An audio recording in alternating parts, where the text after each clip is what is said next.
श्रीजगन्नाथाय नमः।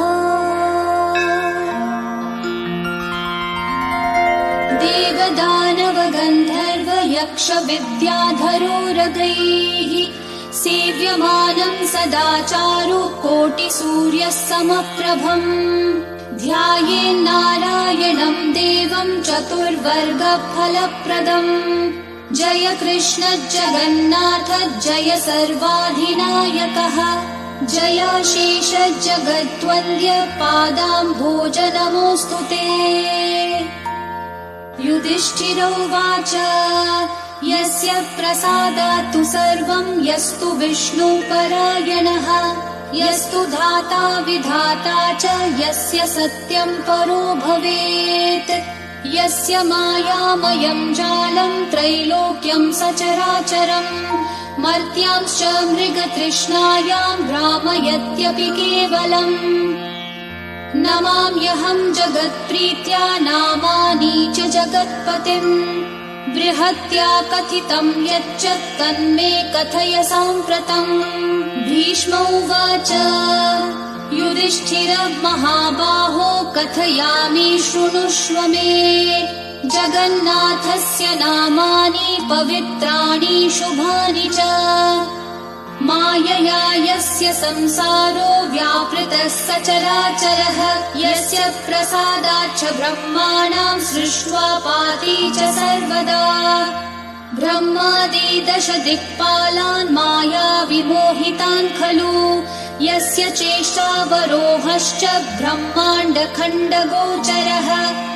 दया वा ममता यस्य सर्वभूतेषु सर्वगः सत्यधर्मविभूषस्य जगन्नाथस्य सर्वतः। कथयामि सहस्राणि नामानि तव चानघ। विनियोगः ओमस्य श्रीमातृका मन्त्रस्य श्रीवेदव्यासो ऋषिः अनुष्ठुप् छन्दः श्रीजगन्नाथो देवता। भगवतः श्रीजगन्नाथस्य प्रीत्यर्थे सहस्रनाम पाठने विनियोगः।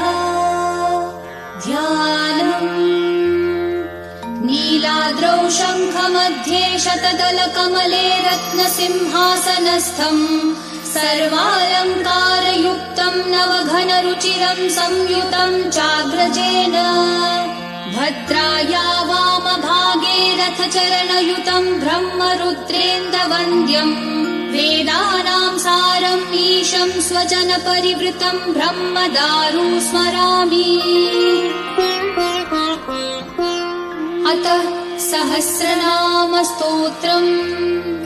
श्रीभगवानुवाच चतुर्भुजो जगन्नाथः कण्ठशोभितकौस्तुभः पद्मनाभो वेदगर्भश्चन्द्रसूर्यविलोचनः जगन्नाथो लोकनाथो नीलाद्रीशः परो हरिः दीनबन्धुर्दया सिन्धुः कृपालु जनरक्षकः कम्बुपाणिः चक्रपाणिः पद्मनाभो नरोत्तमः जगतां पालको व्यापी सर्वव्यापी सुरेश्वरः लोकराजो देवराजः शक्रो भूपश्च भूपतिः नीलाद्रिपतिनाथश्च अनन्तः पुरुषोत्तमः तार्क्ष्योऽध्यायः कल्पतरु विमला प्रीतिवर्धनः बलभद्रो वासुदेवो माधवो मधुसूदनः दैत्यारी पुण्डरीकाक्षो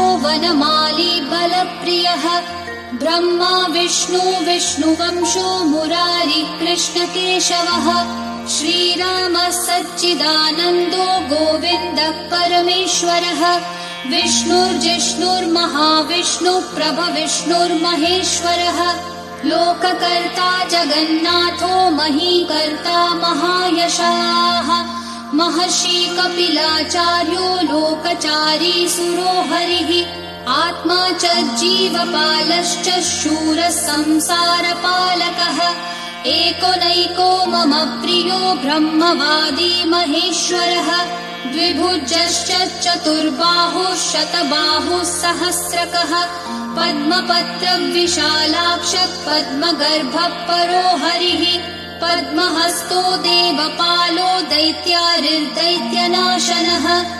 चतुर्मूर्तिश्चतुर्बाहुश्चतुराननसेवितः पद्महस्तश्चक्रपाणिः शङ्खहस्तो गदाधरः महावैकुण्ठवासी च लक्ष्मीप्रीतिकरः सदा विश्वनाथः प्रीतिदश्च सर्वदेवप्रियङ्करः विश्वव्यापी दारुरूपश्चन्द्रसूर्यविलोचनः गुप्तगङ्गोपलब्धिश्च तुलसीप्रीतिवर्धनः जगदीशः श्रीनिवासः श्रीपतिः श्रीगदाग्रजः सरस्वतीमूलाधारः श्रीवत्सः श्रीदयानिधिः प्रजापतिर्भृगुपतिर्भार्गवो नीलसुन्दरः योगमाया गुणारूपो जगद्योनीश्वरो हरिः आदित्यप्रलयोद्धारी आदौ संसारपालकः